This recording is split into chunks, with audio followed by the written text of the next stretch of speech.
Everyone. So, welcome to the second session of Tesseract Talks. My name is Jason, or the third rather. My name is Jason, and I'm here representing FTC Team 21689, Team Tesseract, a community team based out of Nashua, New Hampshire. During this past season, Into the Deep, we ranked among the top 100 teams worldwide in OPR and delivered a strong performance at the World Championships. As we head into the new season, we're expanding our outreach with a brand new initiative, Tesseract Talks. This is a live webinar series where we sit down with some of the top performing FTC teams to go deep into one specific mechanism, system, or strategy that sets them apart. Every session is recorded and shared after, so teams everywhere can learn and be inspired. For our third session, we're excited to welcome Team 12993, RoboKings Aurum. RoboKings is one of the best FTC teams of all time, performing strongly every season and even being world finalists in center stage. One of the most unique aspects of their team is their repeated high-level use of turrets that really make their designs better. So today, we're diving into everything: when to use a turret, different types, design challenges, software, and more.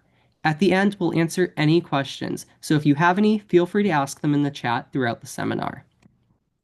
So, starting off, in your opinion, what are the main benefits of using a turret in an FTC robot? What does a turret allow you to do strategically and mechanically that a fixed position design cannot? Turret allows a robot scoring mechanism to operate independently of the drivetrain's orientation. This enables omnidirectional scoring without having to reorientate the entire robot. It can save time and allows you to drive and pre-position simultaneously. It can also reduce cycle times by minimizing the time spent on robot turns and alignment. You can complete scoring faster. Turrets are also efficient in tight spaces. For example, in power play, where the field space was limited, a turret allowed scoring from more awkward angles when turning the entire robot would have been inefficient. This lets the drivetrain focus on single line travel and minor adjustments, keeping the autonomous heading more stable and usually more consistent. Yeah, that makes sense. So, specifically, under what game conditions or design requirements that you decide a turret is the right choice for a robot? Are there certain field layouts, scoring patterns, or strategies that make a turret especially effective? A turret is a good choice when the game requires scoring locations at different angles or multiple sides of a contested field. It is also ideal for games where quick changes in scoring direction is needed. For example, if the scoring locations are scattered across the field or require cycling towards different angles, a turret reduces the need for the robot to turn. This saves time and minimizes the chance of interfering with the alliance partners. It can also enable on-the-move scoring where the robot can drive to a new location while the turret aims, and that further reduces the cycle times. So, once you've decided to use a turret, how do you determine the type or style of turret that will best fit your design? What factors, such as weight, footprint, control complexity, or integration with other subsystems, play the biggest role in that choice? Once the decision to use a turret is made, the primary trade-offs are balancing the space, weight, and complexity with the desired performance and reliability. Space plays a major role in choosing your turret style. You need to ensure that the turret won't negatively impact other subsystems. A larger, more robust turret can offer greater stability, but may interfere with other subsystems and make the turret or make the robot too heavy. A smaller, compact design may fit it better, but could sacrifice rigidity and stability. The most common types of large turrets used in FTC are bearing stack turrets and lazy Susans. So, your team has used multiple of those turret designs in competition, both in Power Play and this past season Into the Deep, and both of those have been very high performing. Can you describe the main types you've built, the differences between them, and which one you personally prefer? What were the trade-offs between the two designs, and why did you choose one over the other in a given season? Yeah. So in Power Play and Into the Deep, we used both of the two main types of turrets. So we used in Power Play on our Robot Sandstorm, we used a bearing stack turret. So a bearing stack turret, I'm going to try and explain really simply. It involves on a standoff or a screw, having two larger bearings sandwich a small bearing that can take radial forces, and then there's a disc turret plate that is held in place by the small bearings and it runs along the outer channel of those. And then the vertical motion of the plate is constrained by the two large bearings that sandwich above the small bearing. These stack standoffs are then distributed around the circumference of the turret plate. So bearing stack turrets are very customizable and they mean that you can work with whatever you want, but they do require good manufacturing and the subsystem is a little more complex, which can sometimes lead to failure. The other type of turret is a lazy Susan turret, which uses a large bearing that acts as a turret, with plates for mechanisms and mounting added to the inner and the outer races of the bearing. This season we used a lazy Susan turret and we just used an 8-inch bearing that we found on Amazon. So these are also very accessible with little parts and little manufacturing capability. A lazy Susan design is very simple, which generally is a good thing to try to go for in FTC, as it minimizes your failure points, your build times, even your CAD times. Generally, unless you need your turret to be able to withstand large side-based forces, um, or the pre-built sizes won't work with your design, a lazy Susan bearing turret is a really simple, easy, and consistent solution to use. Yeah, so the main downside would be if you ever need to, as lazy Susan bearings are built for vertical forces, if you ever have something with too much momentum on the outside that's trying to spin around, that could potentially cause issues, but they also are very strong, so you probably would be fine, but you need to evaluate that. Yeah, that makes sense. And when you were prototyping these two different turret designs, did you experiment with any other turret types or unique designs beyond the ones used in competition? For this season specifically, most of the prototyping of the turret specifically was past knowledge from robots that we had built. Um, the design considerations that went into choosing our turret were, as we outlined above, pretty much so. Yes, that makes sense. So, can you walk through your turret designs from Power Play and Into the Deep in detail? Did you do any off-season development that influenced those turrets, and what features or design elements do you consider unique or critical to their reliability? Our turret design from Power Play was a very simple bearing stack turret powered by a chain and a sprocket. It was designed purely for autonomous, so we didn't actually use it in teleop at all. And it just turned about 50-ish degrees in either direction and allowed us to move in straight lines during auto. Into the deep turret, on the other hand, was a lazy Susan turret. And we used two lazy Susan bearings and embedded standoffs in a 3D printed block that we ran a HGD5 belt around, um, with the intent of distributing the load essentially across both of the bearings. This was probably a bit overkill. Most turrets would be completely fine with just one bearing, and we'll talk a little bit about why we did that, yeah, in a couple of questions down. Something that was critical to both of the turrets and them not breaking was probably just the stability, making sure that the movement is minimized as much as possible by thinking about like the forces that your subsystem is going to undergo as it does move. Uh, that's a bit of a roundabout answer, but every mechanism is very different. There isn't really ever one size fits all solutions, so you need to consider the exact function and the exact motions that your subsystem will undergo to try and make sure that it can be stable and of high design quality and build quality. So, what were the main challenges you encountered when designing, building, and refining your turrets, and how did you solve them? Were there any particular failure points or recurring issues you had to address? Yeah. So there weren't any massive catastrophic failure points that we found on either of our turret designs. Probably the biggest gripe that we've had was in power play. We did use the bearing stack turret design, and after a whole season or half a season for our rebuild of driving on the turret endlessly, we did notice a lot of wear in the actual turret plate from the weight of the turret sitting on that. And that caused a slight decrease in stability over time, but it was pretty minimal and you can handle it pretty well. But we haven't yet found any critical failure points on the turret specifically in our Into the Deep robot. Yeah. So, how did you ensure your turrets could handle heavy load without damage or performance loss, like in your Into the Deep robot? That robot specifically had a turret strong enough to hang the entire robot and then pivot around it for a level 3 hang. So, what design, material, or structural choices made that possible? Yeah. So when I was designing the Into the Deep World robot, I knew that I would be using the turret. The robot would be hanging off the turret during any hang that we did. And at the time, I didn't want the robot to fall off the bar. Obviously, that happened anyways, but it wasn't because of the turret. So the way that we had the things that made it so strong was, as we mentioned before, we did have the two lazy Susan bearings, and we tried to distribute the load between them as much as possible. The two bearings were the height of a quad block apart. I can't remember that anymore, a bit locked out. But we had two mounting plates on the outer races of the bearings. And then we also connected quad blocks surrounding that to ensure that there was proper support between the outer races of the bearings. And then for the inner race of the bearings, um, our entire subsystem that we ran on the turret was sunken into the first turret. So we essentially had a box where all of our motor, box tube, and our PTO all sat in there.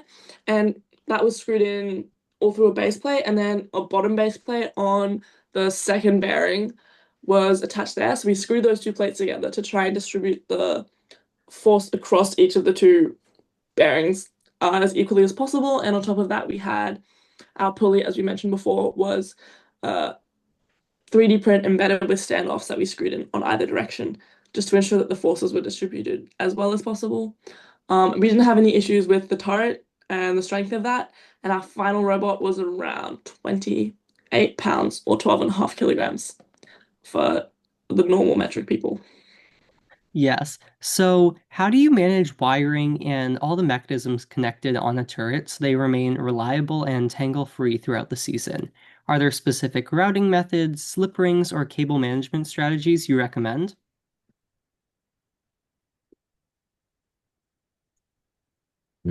Yeah, so once you've for this season or for both seasons, I guess. Once we wired every single thing that we wanted to have on the turret, we wired it all to a particular point. And then we had basically a large loop of wires that we needed to get to the control hub and the servo hubs. So we took the turret to the max amount of rotation that we wanted it to be at. So whether that was the 50 degrees on our power play turret or the over 360 degrees range of motion that we had this past season, um, and measured the max amount of slack that the wire would need. And then we just used wire casing to keep all of the wires together and made a big loop from the end of the turret at the max position to the expansion hub that we wanted the wires to go to. The fact that all of the wires were bundled together meant that they were stronger if, for some reasons, like the software limiting didn't work correctly or the turret did go past its max range of motion, and we never had any issues with the wires in any of those loops breaking. Yeah, Yeah. that makes sense. So, our next question is just looking at the bigger picture, how do you compare turret-based designs to non-turret designs in FTC? Would you recommend that teams consider building a turret, and in which situations might it be more trouble than it's worth? Um, I guess whether or not you use a turret is very season specific and it's also very team specific. So some seasons, such as say power play, where your scoring is parallel to where you can drive, but it's offset, so you can't reach it unless you need, like unless you turn, is where a turret would excel. But even in power play, there were plenty of amazing robots that didn't use turrets at all. It depends on like how complex or how simple you want to make your robot and what your personal goals are for your team within that season. That's also a bit of a roundabout answer, but it is really specific and up to individual to each robot and season. Yeah, it definitely really depends on the season. So you kind of have to analyze it, figure out if it has those specific scoring opportunities that the turret could help with. So, what control strategies, sensors, or software approaches have you used to achieve precise and reliable turret aiming, and how much of your accuracy comes from mechanical stability versus software compensation?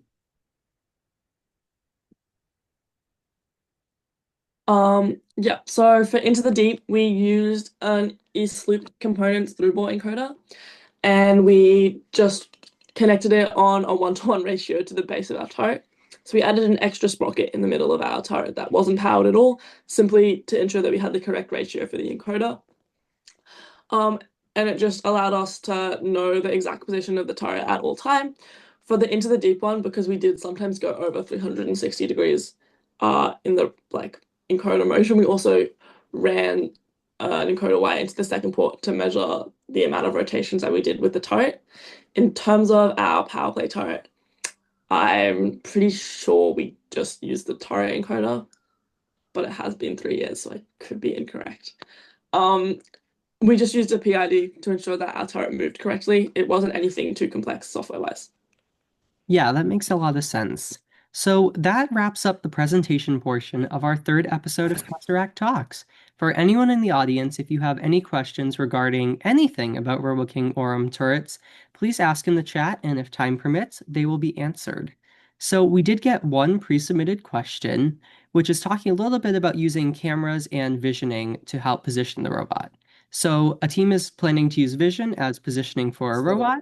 They are concerned about how well it will go if they use two Logitech C920 cameras and a control and expansion hub. How would you recommend to handle the camera's feed smoothly beyond downscaling the vision? Okay, I'm going to preface this answer with the fact that I am a purely mechanical person. I work in CAD and I work in hardware, and I have never touched software with a 10-foot pole. That being said, I will try and answer this question to the best of my knowledge based on what we've done before. In center stage, we did have two of the Logitech C920 cameras on our robot, but we used them for Easy OpenCV to determine the exact location of the spike mark, I think it was called. If you're trying to use the cameras for sort of positioning vision as something that can like update based on feedback from say April tags or something, I would probably look into like a different kind of camera, maybe like a high speed camera. I know we did use a high shutter speed camera on the back of our robot to move the position of our outtake in center stage based on feedback from April tags. But in terms of using the Logitech camera specifically, we've only ever used those for OpenCV, so I would not be able to comment past that. Yeah, and I can speak a little bit on this. I've worked on software for my team. So I would say you definitely can use like the C920 cameras, and you can use any camera in general to look at the April tags for relocalization. However, I personally haven't used it, and I don't know of a lot of teams that have, just because there's sometimes field variation in how the fields are set up, and more often than not, just using a really solid odometry setup, like just using for this past season, my team used the two Go Build odometry pods and then the pinpoint. More often than not, that is more than enough, at least for this season. It didn't require super, super precise like tasks, and even if it was precise, I think that should cover you. So we did get another question in the chat. So what would be the benefits of having a larger centered turret on in your robot versus a small turret just on the corner of a mechanism, like either on the like intake or on the deposit itself? Yeah.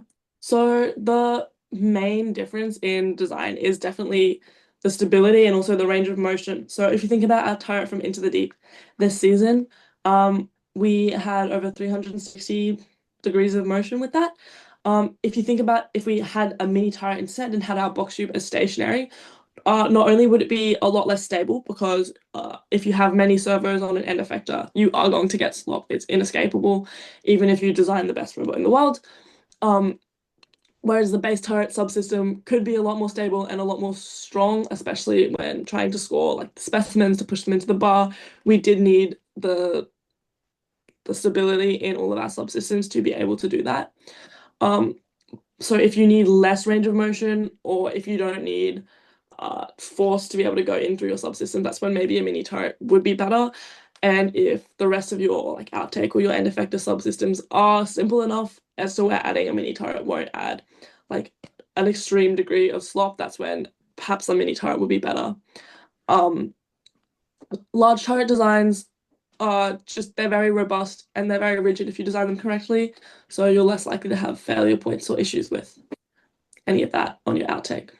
So I guess if you are planning to use the turret more often with more force and with a larger range of motion is when something like a full turret would be something to consider.